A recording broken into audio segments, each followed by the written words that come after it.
আল্লাহ তাআলা সূরা আলে ইমরানের 15, 16, 17 এই 3 আয়াতে মুত্তাকিদের যারা মুত্তাকি হতে চায়, যারা প্রকৃতভাবে আল্লাহকে ভয় করতে চায়, তাদের বৈশিষ্ট্যগুলো কি কি এবং তাদের জন্য বিশেষ কি ফজিলত রয়েছে, আল্লাহ তাআলা এই 3 আয়াতে এই বিষয়টি আলোচনা করেছেন। যে বৈশিষ্ট্যগুলো আল্লাহ তাআলা বলেছেন একজন ব্যক্তি মুত্তাকি হওয়ার জন্য বা মুত্তাকি হতে হলে কি বৈশিষ্ট্য তার মধ্যে থাকতে হবে, তার মধ্যে একটি বৈশিষ্ট্য নিয়ে আমি আজকে আপনাদের সামনে আলোচনা পেশ করব ইনশাআল্লাহ। আল্লাহ তাআলা বলেন, আল্লাযীনা ইয়াকুলুনা রাব্বানা ইন্নানা আমান্না ফাগফির লানা যুনুবানা ওয়া কিনা আযাবান নার। যারা মুত্তাকি তারা বলে, রব্বানা, হে আমাদের রব। আমাদের রব কে? সকলে জোরে সোরে বলুন, আমাদের রব কে? আল্লাহ। মুত্তাকিরা আল্লাহকে ডেকে বলে, রব্বানা, হে আমাদের রব, আমান্না, আমরা আপনার প্রতি ঈমান এনেছি, ফাগফির লানা, যেহেতু আমরা আপনার প্রতি ঈমান এনেছি, আমাদের এই ঈমানের বদৌলতে আপনি আমাদেরকে ক্ষমা করে দিন। কিসের বদৌলতে? ঈমানের বদৌলতে। ঈমানের যে পাওয়ার, ঈমানের যে শক্তি, এর বিনিময়ে আপনি আমাদেরকে ক্ষমা করে দিন। ওয়া কিনা আযাবান নার, এবং জাহান্নামের আযাব থেকে আপনি আমাদেরকে রক্ষা করুন। এখানে আল্লাহ তাআলা মুত্তাকিদের একটি বৈশিষ্ট্য আলোচনা করেছেন। যারা মুত্তাকি হবে তারা আল্লাহর কাছে ক্ষমা চাইবে। কার কাছে ক্ষমা চাইবে? কোন মানুষের কাছে, কোন মূর্তির কাছে না, একমাত্র আল্লাহ তাআলার কাছে তারা ক্ষমা চাইবে, ক্ষমা প্রার্থনা করবে। এই যে ক্ষমা প্রার্থনা করা, এটার জন্য প্রথমে আল্লাহর প্রতি কি করতে হবে? ঈমান আনতে হবে। তারা বলেছে, আমান্না, আপনার প্রতি আমরা ঈমান এনেছি, আমরা মুমিন হয়েছি। এখন প্রশ্ন হলো, ঈমান কাকে বলে? এটা জানতে হবে কিনা আমাদের। আমরা কিভাবে ঈমান আনবো? আমরা যে বলি আমি মুমিন, আমি কিসের ভিত্তিতে মুমিন হলাম? ঈমান কাকে বলে? এই বিষয়টি আমরা রাসূলুল্লাহ সাল্লাল্লাহু আলাইহি ওয়াসাল্লামের একটি হাদিস থেকে জানি। সহিহ বুখারী, মুসলিম সহ হাদিসের প্রায় সব কিতাবে এসেছে। ওমর রাদিয়াল্লাহু তাআলা আনহু বলেন, একবার আমরা রাসূলুল্লাহ সাল্লাল্লাহু আলাইহি ওয়াসাল্লামের সাথে বসা ছিলাম। হঠাৎ করে আমাদের কাছে একজন ব্যক্তি আসলো। তার চুলগুলো ধবধবে সাদা এবং তার চুলগুলো কুচকুচে কালো, কিন্তু চেহারা একদম ধবধবে সাদা। আমরা কেউ তাকে চিনি না। যেহেতু আমরা চিনি না, হতে পারে সে মুসাফির, কিন্তু তার মধ্যে সফরের কোনো লক্ষণও বোঝা যাচ্ছে না, কিন্তু আমরা কেউ তাকে চিনি না। এসে রাসূলুল্লাহ সাল্লাল্লাহু আলাইহি ওয়াসাল্লামের সামনে বসলো। বসার পরে রাসূলুল্লাহ সাল্লাল্লাহু আলাইহি ওয়াসাল্লামের হাঁটুর সামনে বসে তার দুই হাত তার রানের উপর রাখলো। এরপরে রাসূলুল্লাহ সাল্লাল্লাহু আলাইহি ওয়াসাল্লামকে জিজ্ঞেস করতেছে, আখবিরনি আনিল ঈমান, আপনি আমাকে ঈমান সম্পর্কে বলুন, ঈমান কাকে বলে?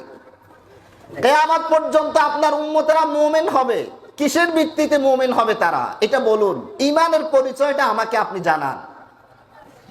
তখন রাসূলুল্লাহ সাল্লাল্লাহু আলাইহি ওয়াসাল্লাম উত্তরে বলতেছেন, আন তুমিনা বিল্লাহ, তুমি আল্লাহর প্রতি ঈমান আনবে। কার প্রতি ঈমান আনবে? সবাই বলেন, কার প্রতি? আল্লাহর প্রতি। আল্লাহকে বিশ্বাস করতে হবে। এই যে বিশ্বাস, এটা শুধু অন্তরে করলে হবে না, মুখেও করতে হবে, মুখেও স্বীকৃতি দিতে হবে। অন্তরে বিশ্বাস, মুখে স্বীকৃতি, এই দুটা মিলে কি হবে? ঈমান হবে। একজন ব্যক্তি অন্তরে নিজেকে মুমিন মনে করে, কিন্তু সে মুখে লা ইলাহা ইল্লাল্লাহু মুহাম্মাদুর রাসূলুল্লাহ এটা স্বীকৃতি দেয় না, সে কি হবে না? মুমিন হবে না। আবু তালেব, আপনারা ওনার নাম শুনছেন? রাসূলুল্লাহ সাল্লাল্লাহু আলাইহি ওয়াসাল্লামের চাচা। আবু তালেব অন্তরে ঈমান এনেছিল, রাসূলুল্লাহ সাল্লাল্লাহু আলাইহি ওয়াসাল্লামকে বিশ্বাস করেছিল, সত্য নবী হিসাবে বিশ্বাস করেছিল, কিন্তু মুখে কি করে নাই? ঈমান আনে নাই। সেজন্য সে কি মুমিন হয়েছে? না। অন্তরে বিশ্বাস, মুখে স্বীকৃতি, ইকরার বিল লিসান, তাসদীক বিল জানান, এই দুটো জিনিস লাগবে। এরপরে তুমি ঈমান আনবে ফেরেশতাদের প্রতি, 3 নম্বর ঈমান আনবে কিতাবের প্রতি, 4 নম্বরে ঈমান আনবে সকল রাসূলদের প্রতি, 5 নম্বরে ঈমান আনবে আখিরাতের প্রতি, 6 নম্বরে তুমি ঈমান আনবে তাকদীরের প্রতি। এই বিষয়গুলোর প্রতি আমাদের ঈমান থাকতে হবে। আমরা সবাই এই বিষয়গুলোর প্রতি আমাদের ঈমান আছে তো? ইনশাআল্লাহ। ঈমান মজবুত করতে হবে। এরপরে ওই ব্যক্তি যাকে আমরা কেউ চিনি না, রাসূলুল্লাহ সাল্লাল্লাহু আলাইহি ওয়াসাল্লামকে বলতেছে আখবিরনি আনিল ইসলাম, আমাদেরকে আপনি ইসলাম সম্পর্কে বলুন, ইসলাম কাকে বলে? তখন রাসূলুল্লাহ সাল্লাল্লাহু আলাইহি ওয়াসাল্লাম ইসলামের যে 5টি বেনা, কালেমা, নামাজ, রোজা, হজ, যাকাত, এই বিষয়ে বলেছেন। তাহলে আমরা যদি মুমিন হতে চাই, আমাদেরকে এই বিষয়গুলোর প্রতি ঈমান আনতে হবে। এখন প্রশ্ন হলো, আমাদের ঈমানটা কেমন মজবুত হওয়া উচিত? আমি একটি ঘটনা উল্লেখ করব, আমাদের ঈমানের দৃঢ়তাটা কেমন হওয়া উচিত। আপনি যদি মুত্তাকি হতে চান, আপনার ঈমান কত বেশি দৃঢ় হওয়া লাগবে? একটি ঘটনা, মেরাজের যে ঘটনা, রাসূলুল্লাহ সাল্লাল্লাহু আলাইহি ওয়াসাল্লাম মেরাজে গিয়েছিলেন, এটা আমরা জানি কিনা? সবাই বলেন জানি কিনা? বিশ্বাস করি? মাশাআল্লাহ। রাসূলুল্লাহ সাল্লাল্লাহু আলাইহি ওয়াসাল্লাম মেরাজে যাওয়ার পরে কয়েকটি, আল্লাহ তাআলা তাকে অনেকগুলো নিদর্শন দেখিয়েছেন জান্নাত এবং জাহান্নামের। তার মধ্যে একটি গুরুত্বপূর্ণ নিদর্শন বা একটি গুরুত্বপূর্ণ ঘটনা আল্লাহ তাআলা ওনাকে জানিয়েছেন। রাসূলুল্লাহ সাল্লাল্লাহু আলাইহি ওয়াসাল্লাম যখন জান্নাত অবলোকন করতেছেন, তখন হঠাৎ করে ওনার কাছে একটি সুঘ্রাণ আসলো, মনোমুগ্ধকর একটি সুঘ্রাণ আসলো। উনি জিবরিলকে বললেন যে এই সুঘ্রাণটা কিসের?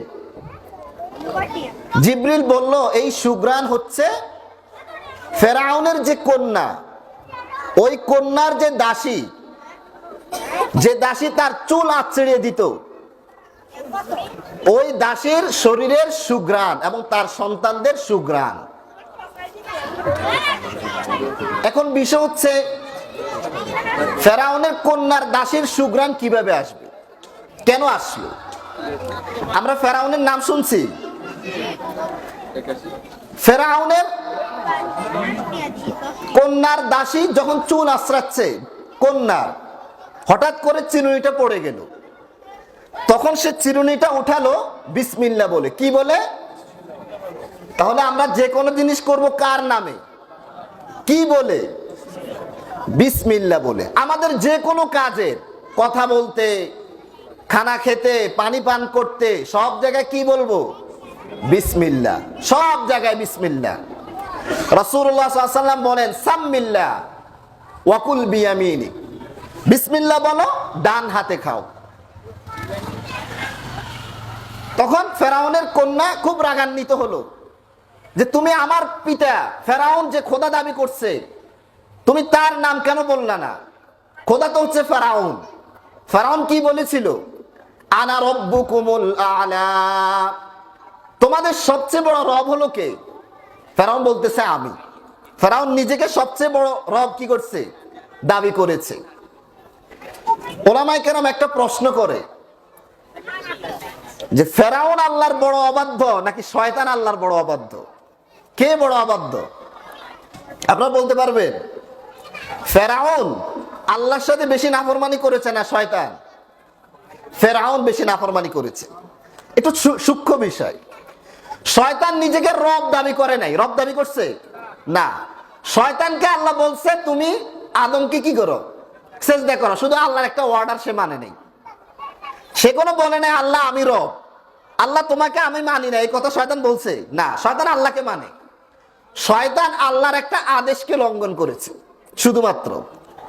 আর ফেরাউন আল্লাহকে অস্বীকার করে নিজেকে কি করছে? আল্লাহর জায়গায় আসীন করেছে। তাহলে ফেরাউন বেশি অবাধ্য না শয়তান বেশি অবাধ্য? ফেরাউন বেশি অবাধ্য। তখন ওই দাসী বলতেছে বিইসমি রব্বি ওয়া রব্বিকে ওয়া রব্বি আবিকে, আমার রব, তোমার রব, তোমার পিতা ফেরাউনের রব, সবার রব আল্লাহর নামে আমি চিরুনিটা উঠালাম। তখন সে রাগান্বিত হয়ে তার পিতা ফেরাউনকে বলল, ফেরাউন ওই দাসীকে ডেকে বলল তুমি তাওহীদ থেকে ফিরে আসো। কিন্তু দাসী ফিরবে না, তার ঈমান এত বেশি মজবুত। তখন ফেরাউন বলল আমি তাহলে তোমাকে অগ্নিকুণ্ডে নিক্ষেপ করব। অগ্নিকুণ্ড তৈরি করার পরে ফেরাউন ওই দাসীর যে ছেলে মেয়ে একে একে একটা একটা করে অগ্নিকুণ্ডে কি করতেছে? অগ্নিকুণ্ডে তাদেরকে নিক্ষেপ করতেছে।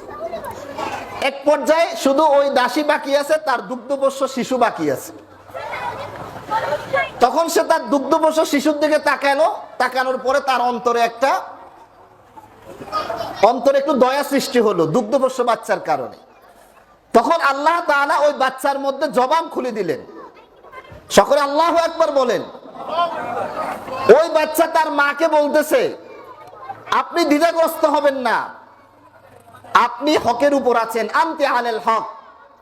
আপনি যদি ঝাঁপিয়ে পড়ার প্রয়োজন হয় অগ্নিকুণ্ডে, আপনি সেখানে ঝাঁপিয়ে পড়ুন, তাওহীদ থেকে আপনি ফিরবেন না। আখিরাতের যে কষ্ট, এই বিশাল, এই বিভীষিকাময় কষ্ট থেকে দুনিয়ার এই সামান্য কষ্ট কিছুই না। তখন ওই দাসী আগুনে ঝাঁপিয়ে পড়ল। আমরা কি এরকম কঠিন ঈমান, মজবুত ঈমান লালন করতে চাই কিনা? যে ঈমান কখনো নড়বড়ে হবে না। ফাঁসির মঞ্চে যেও আমরা বলবো লা ইলাহা ইল্লাল্লাহ মুহাম্মাদুর রাসূলুল্লাহ। জালেমের জুলুম আমাদের ঈমান থেকে, আমাদেরকে ঈমান থেকে, ইসলাম থেকে, শরীয়তের বিধান থেকে বিচ্যুত করতে পারবে না। ঠিক কিনা বলেন? প্রিয় ভাইরা, মুত্তাকি যারা হবে তারা এরকম মজবুত ঈমানের অধিকারী হবে।